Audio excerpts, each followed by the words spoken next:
Now, welcome back. So the last two things we look at is anwa'ul i'rab. You would have been hearing me saying mansub, marfu, all those terms like that. So let's look at the basic term there. So i'rab is just the concept of how words are changing. In Arabic, you notice we say ashhadu an la ilaha illallah wa anna muhammadan. Note I said muhammadan, anna muhammadan. Why is it like that? Sometimes I say Muhammadun Rasulullah. You can note Muhammadan, and I said Allahumma salli ala Muhammadin. You note all those things I'm saying. Why is it changing? So in Arabic we call those concepts i'rab. What did I say? I'rab. And wa'u i'rab. And we have three types of i'rab. The three states you can notice I said Muhammadun Rasulullah, the first one. Ashhadu anna Muhammadan Rasulullah, the second one, and I say Allahumma salli ala Muhammadin.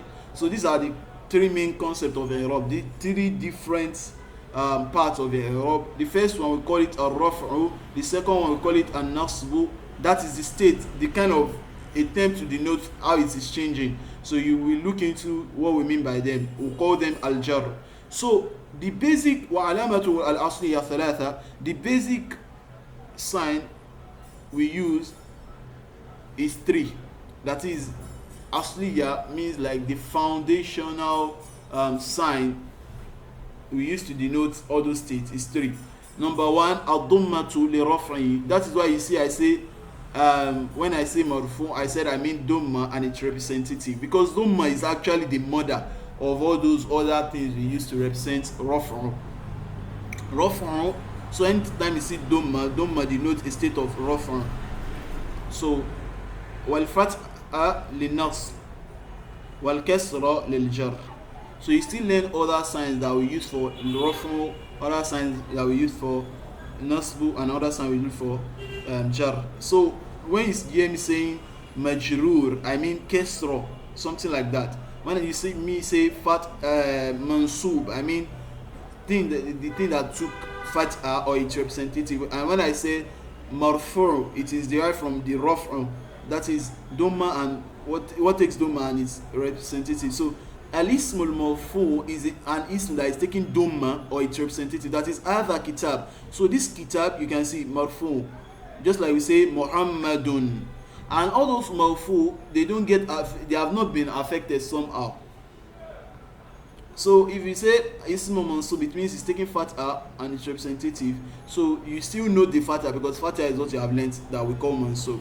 And when it is majrur, al ismul majrur, that is it is taking kasra, jar, and like that. So I believe that is clear enough, because this is not sarf, this is not nahu.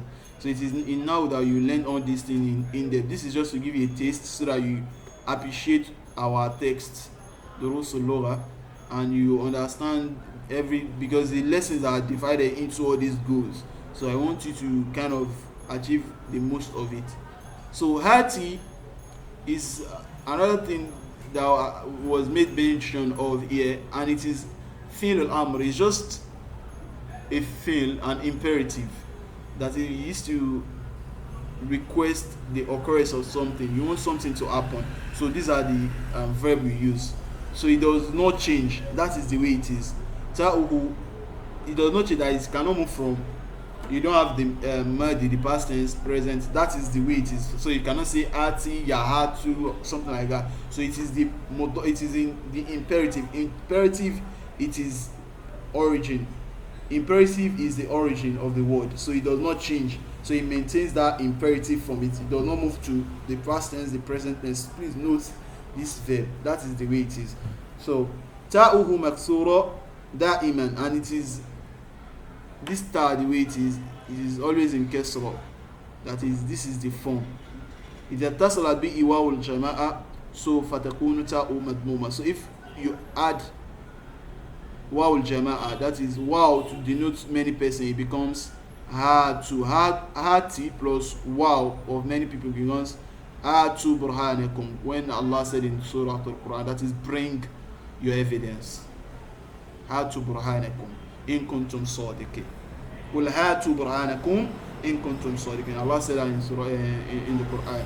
So ati ya Muhammad, ati if it is anta, the person you are talking to is anta, imperative for the person you are talking to, which is a masculine, it becomes ati yam Ahmed, Ahmed. Ati, if the person is female, it becomes ati ya Maryam. Atu ya Ikhwan. When Allah was addressing those kafir, they were many, so he said atu burhanakum.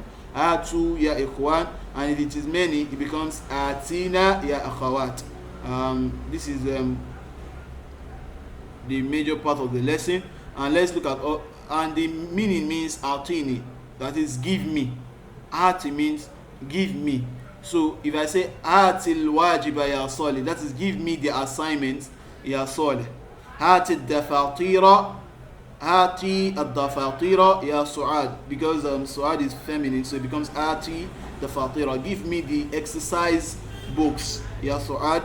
And if there are many, atul kitaba ya ikhwan, give me the atil kutuba al-kutuba, give me the books, brothers, oh brothers. Hatina dafatira, give me the exercise books, oh sisters.